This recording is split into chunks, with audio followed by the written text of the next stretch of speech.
Welcome back to Second Chance Histories, where we explore the extraordinary moments that reveal how profoundly one person's life can touch the world, even when that impact remains hidden until it's almost too late to honor the hero who made it all possible. Today's story takes us to the streets of Portland, Oregon, where a homeless man known only as Henry lived in the shadows for over 15 years, forgotten by society and dismissed by those who passed him on their daily commutes. But when Henry died alone on a cold December morning, what emerged at his funeral would shock an entire city and prove that some of our greatest heroes live among us unrecognized, quietly saving lives while the world looks the other way. This is the story of the forgotten hero, where one man's death became the revelation of a lifetime of secret heroism that had touched hundreds of lives in ways no one could have imagined. Henry Joseph Miller had been a fixture on the streets of downtown Portland for 15 years, a familiar presence that most people had trained themselves not to see.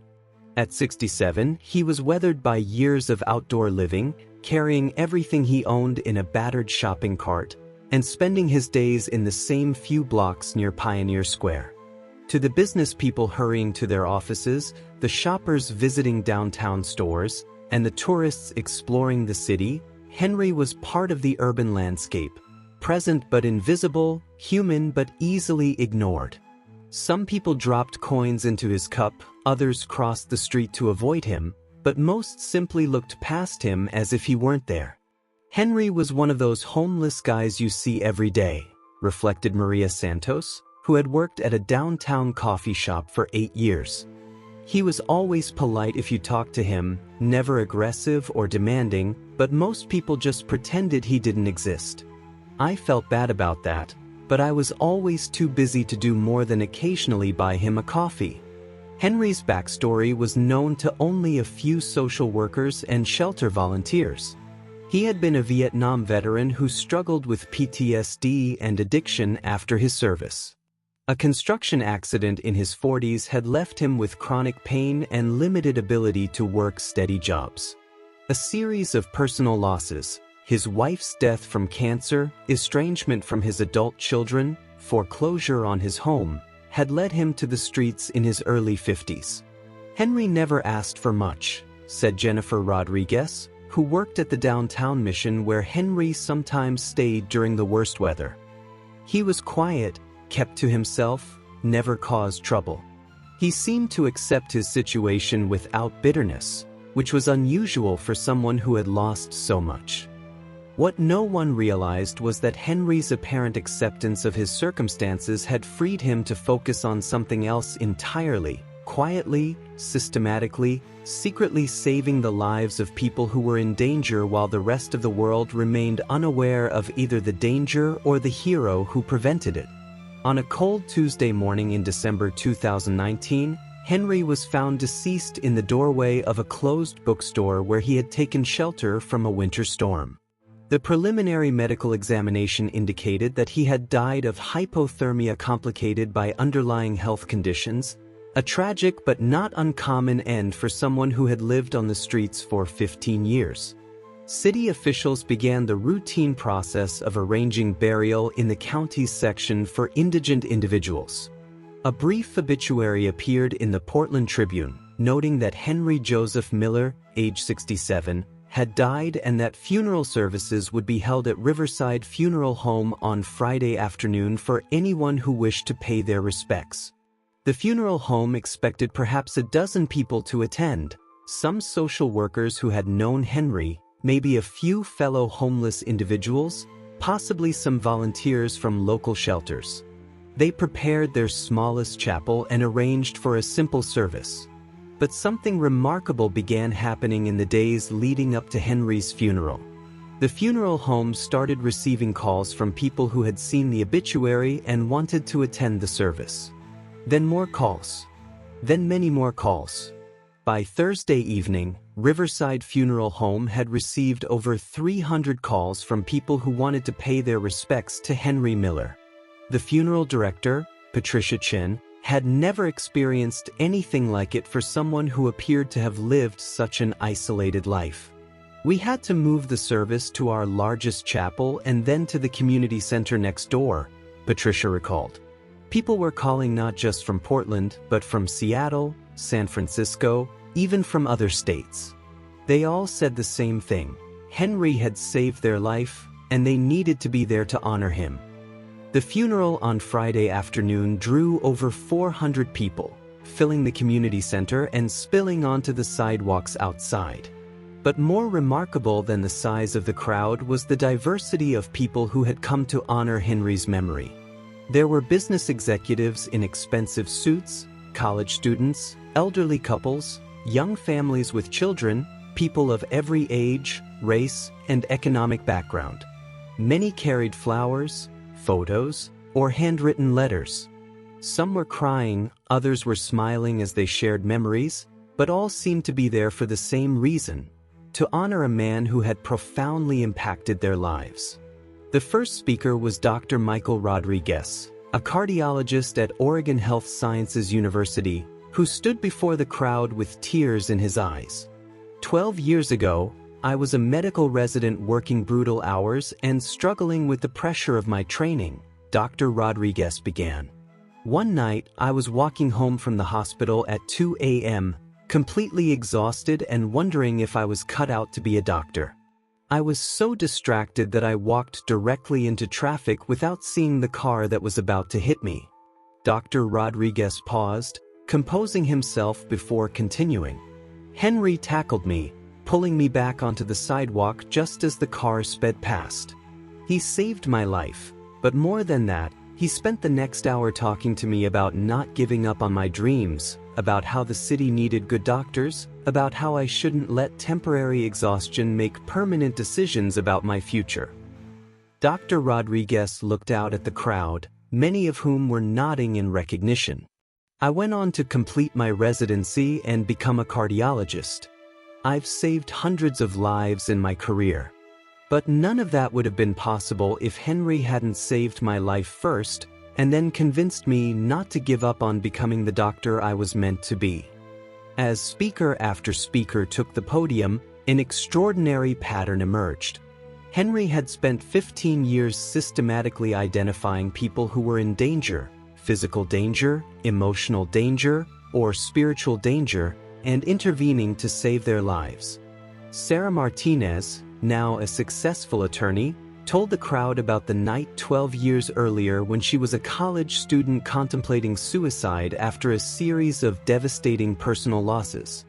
I was standing on the Burnside Bridge at 3 a.m., ready to jump, Sarah said, her voice shaking with emotion. Henry appeared out of nowhere and sat down beside me. He didn't try to talk me out of it directly. Instead, he started telling me stories about all the beautiful things he had seen in Portland over the years: sunrises over the river, couples getting engaged in the park, children taking their first steps on the waterfront.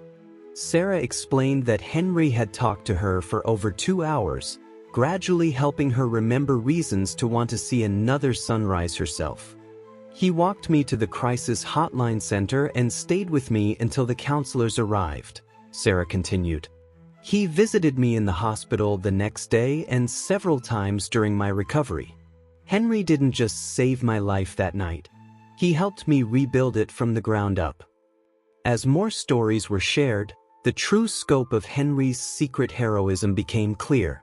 Over 15 years of homelessness, he had developed an extraordinary ability to recognize when people were in crisis and to intervene in ways that saved their lives. James Thompson, a firefighter, told the crowd about the night Henry had alerted him to a gas leak in an apartment building that could have killed dozens of people. Henry had an incredible sense of smell and an intuitive understanding of danger, James explained. He came running to find me while I was responding to what we thought was a minor call 3 blocks away. He insisted I needed to check this apartment building immediately. We found a gas leak that was minutes away from causing an explosion that would have killed everyone in the building. Lisa Chen, a social worker, described how Henry had identified and reported 17 cases of child abuse over the years, leading to children being removed from dangerous situations and placed in protective care. Henry noticed things other people missed, Lisa said.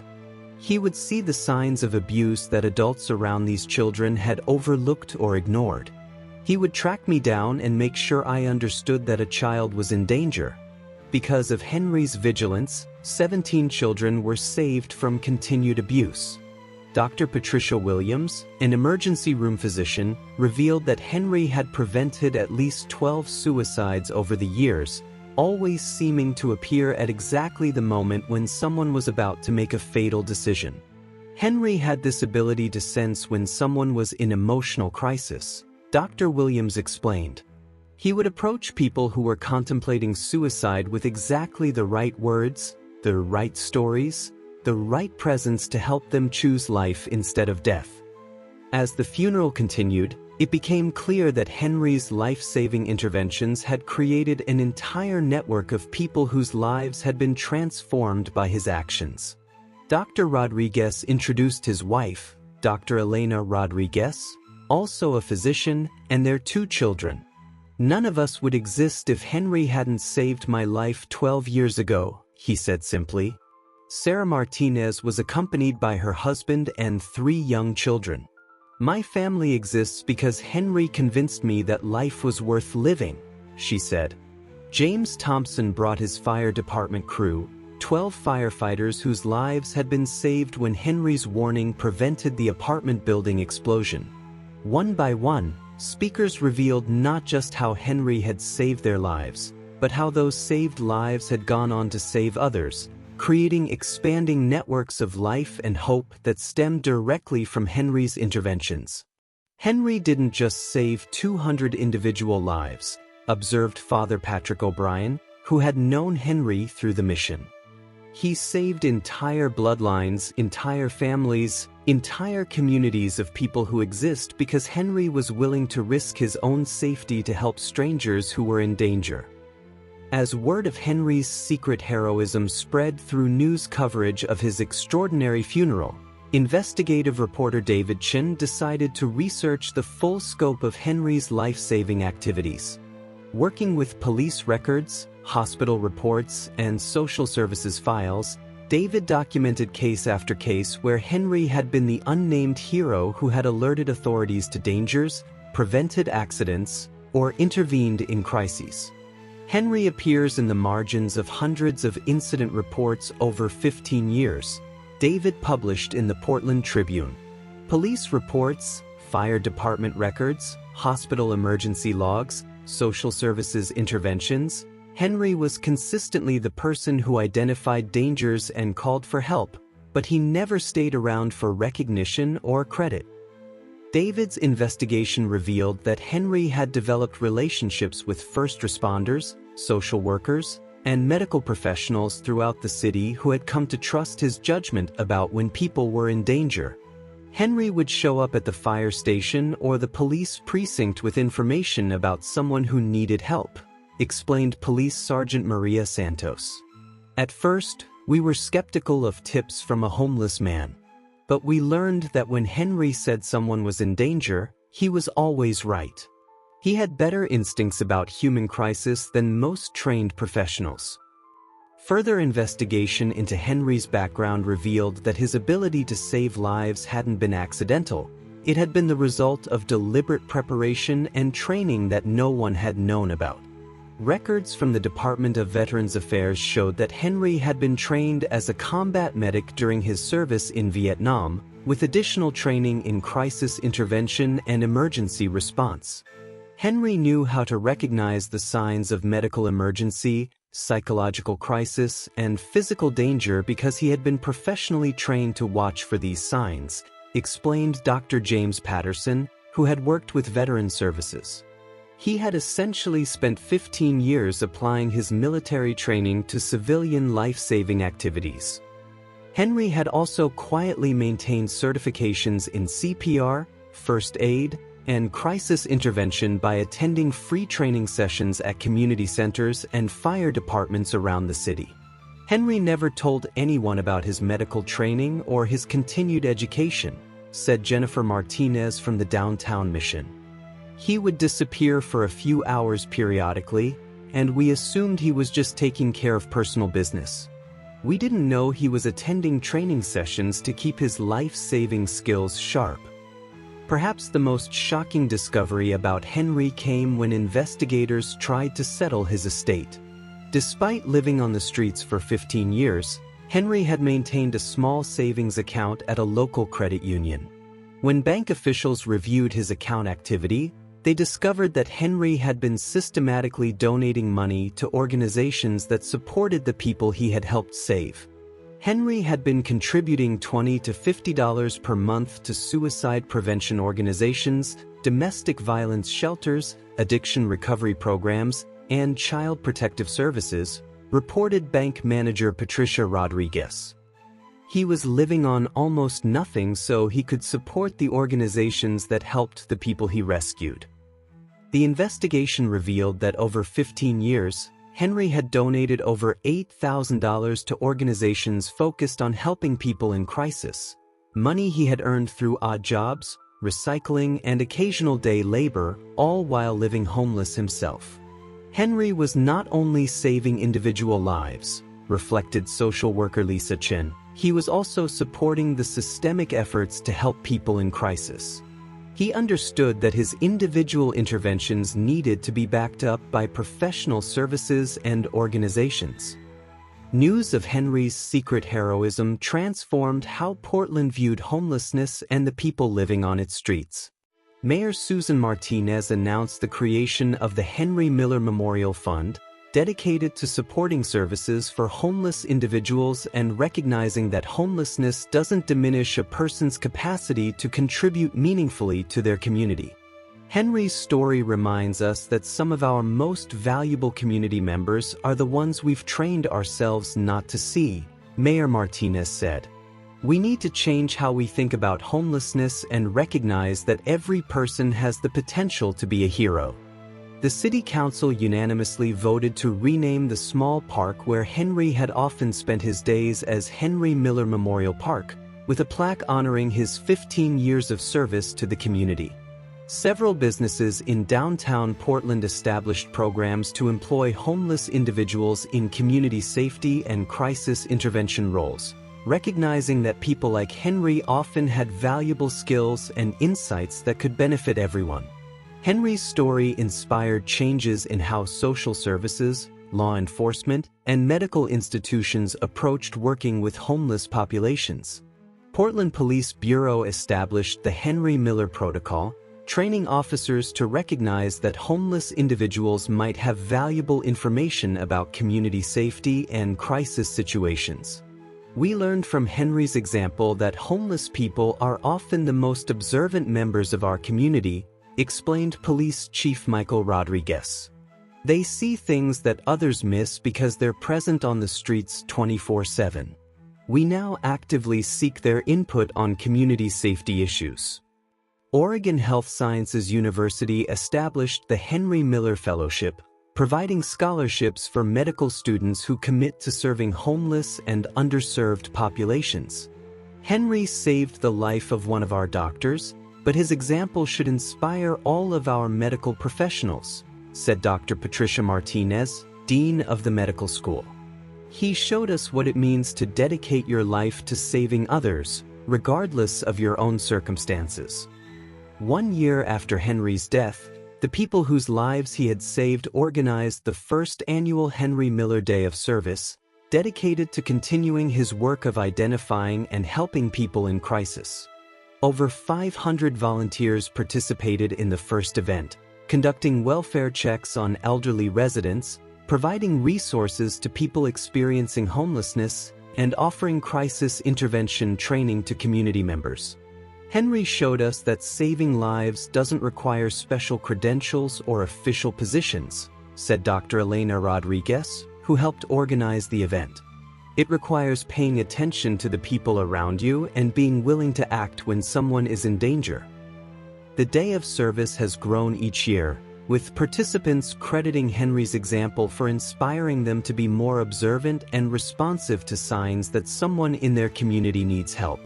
5 years after Henry's death, the network of lives he saved continues to expand. The people Henry rescued have gone on to rescue others, creating expanding circles of life-saving activity throughout Portland and beyond. Dr. Michael Rodriguez has trained dozens of medical students in recognizing signs of crisis and intervening to help people in danger. Sarah Martinez has become a prominent advocate for suicide prevention and mental health services. James Thompson has established a program training firefighters to work more effectively with homeless populations. Henry's legacy isn't just the 200 lives he saved directly, reflected Father Patrick O'Brien during the 5th anniversary memorial service. It's the thousands of lives that have been saved by the people he rescued, and the tens of thousands who will be saved by future generations who have been inspired by his example. Henry's case has been studied by researchers interested in understanding how individuals develop the ability to recognize and respond to crisis situations in others. Dr. Sarah Chen, a psychologist at Portland State University, documented Henry's methods for identifying people in danger and found that his approach combined professional training with years of careful observation and intuitive understanding of human behavior. Henry had developed what we call crisis recognition expertise, Dr. Chen explained.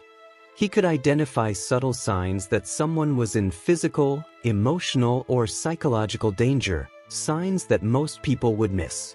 This combination of training, experience, and natural empathy made him extraordinarily effective at preventing tragedies. Research inspired by Henry's example has led to training programs for community members to recognize and respond to crisis situations, potentially creating networks of citizen first responders who can prevent tragedies before they occur.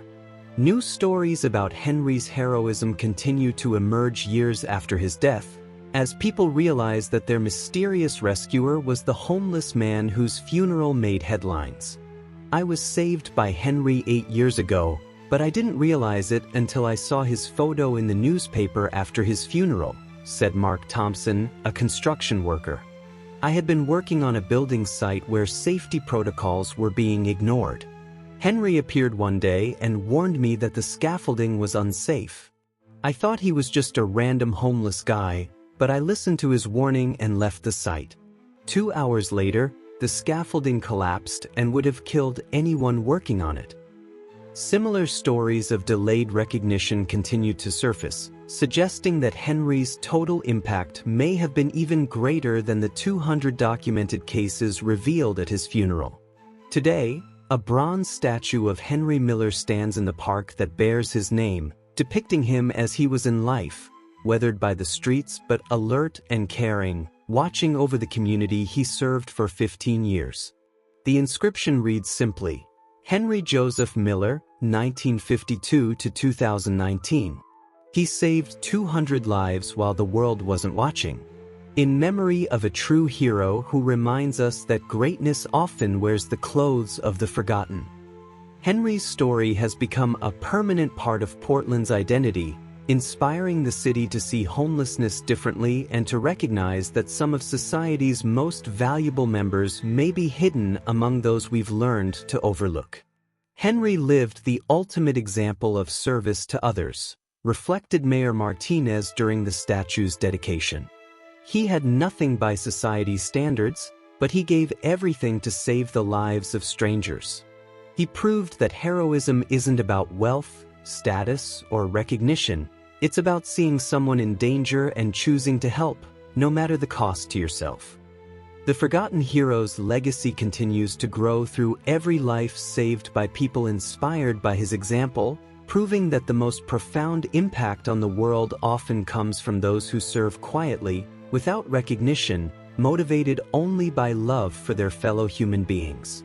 Henry Miller died alone, but he lived surrounded by hundreds of people whose lives were safer because he was watching over them. His story reminds us that heroes walk among us every day, that the person we're most likely to ignore might be the one most dedicated to protecting us, and that true greatness is measured not by what we accumulate for ourselves, but by what we give to save others. In a world that often values visibility and recognition above service and sacrifice, Henry Miller's story proves that the greatest heroes are often the ones whose names we never learn, whose faces we don't remember, but whose actions create ripples of life and hope that extend far beyond their own lifetimes. The forgotten hero was forgotten no more, but his legacy reminds us that there are likely other Henrys among us right now, invisible heroes who are quietly, systematically, secretly making our world safer, one rescued life at a time.